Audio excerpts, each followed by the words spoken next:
Hello, fellow quarantinees. Today's topic is called In Crisis or in Service, and I wanted to talk a little bit about the situation that we currently find ourselves in and how we're all coping with it, how we're all dealing with it. Okay, what? My name is Paul, and this is Path of Ascension. So before I even get started, I wanted to make one specific recommendation, and that is do your best to stay out of the media for right now. Seeing statistics and death tolls and these kinds of things, they're not going to help anybody. We know what to do right now. We know to keep our heads down. We know to wash our hands. Most of us have a situation where we are spending a lot of time at home, and to belabor some of the effects of this certain virus, it's really not helping anybody.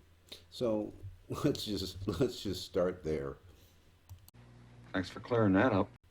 So you know how I'm always talking about living in the present moment, and just for a second here, I want you to think in the future. Listen well, brother. I'm listening.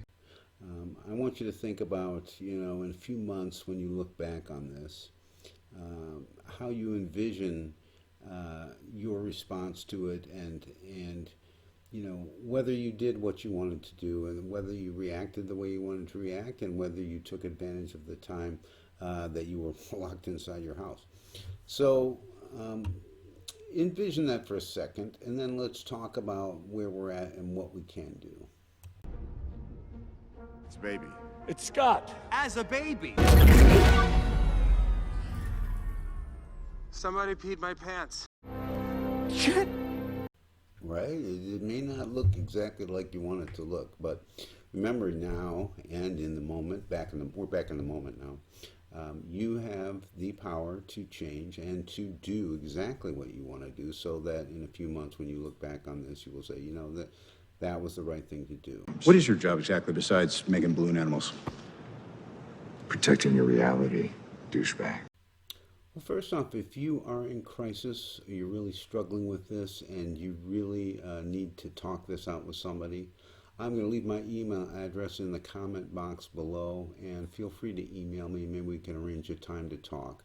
I don't think I've mentioned this in other videos, but I have several years' experience as a crisis counselor, and if you think that talking some of this out might help, I'd be happy to do that for you. So when things crop up that we're not used to, or make us uncomfortable, or make us anxious, there's always one quick cure to your own distress, and that's putting your focus on somebody else. I'll give you a little odd example of this. There was one time, it was many years ago, I had this cat, and I love this cat, and he all of a sudden got sick one night. Now, this was at a time when I had probably the worst cold or whatever it was that I had ever had. I was like miserable all the time. But then all of a sudden this cat got sick, and he fell over and he couldn't get up, and I was just kind of freaked out about it. So I took him to the vet, and he turned out fine eventually, but that whole sort of hour and a half of taking him to emergency and going through all that stuff, I can tell you right now, I was not sick for one moment during that. And, what it really was my mind wasn't on my problems. My mind was on taking care of that cat. Now, I know that's a little bit of an odd example, but in these extreme situations, that seems to apply. I've noticed, there's a real sort of movement toward helping other people right now. And that's, we're all in our own little communities trying to do what we can do. Yesterday, there was this Million Man meditation, basically a worldwide meditation. And I took part in it, and it felt very powerful. And I know there's going to be a lot more of that. There is a lot of support in the spiritual community.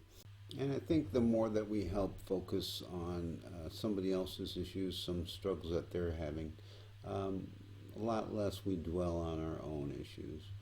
And like I said, in so many months' time, when you look back on this, I think it can be something to be proud of, that you didn't wallow in your own stuff, but you got out there and helped in your community, or your friends, or anybody that was suffering. That guy's brain is a bag full of cats. You could smell crazy on him. Have care how you speak. Loki is beyond reason, but he is of Asgard. And he is my brother. He killed 80 people in 2 days. He's adopted. You know, we're all in service somehow. You look at your job, no matter what it is, you're in service in some way. And I think that's natural for us. And I think sort of our responsibility is to find out, you know, what service should I be in? And this is a good time when things have slowed down and a lot of us are home a lot more and have time to think about, you know, where do I really want to be in service? What void do I see? Where do I see that there's some need? And apply that to my particular skill set, or even more, what I have a passion for and what I really feel like doing. This is a great time to explore that and start making moves in that direction. Are you yawning in the middle of this while I'm breaking it down? Huh? Did you hear what I said? Stop listening after you said we need a plan. So just one more little comment. A society grows great when old men plant trees, the shade of which they know they will never sit in.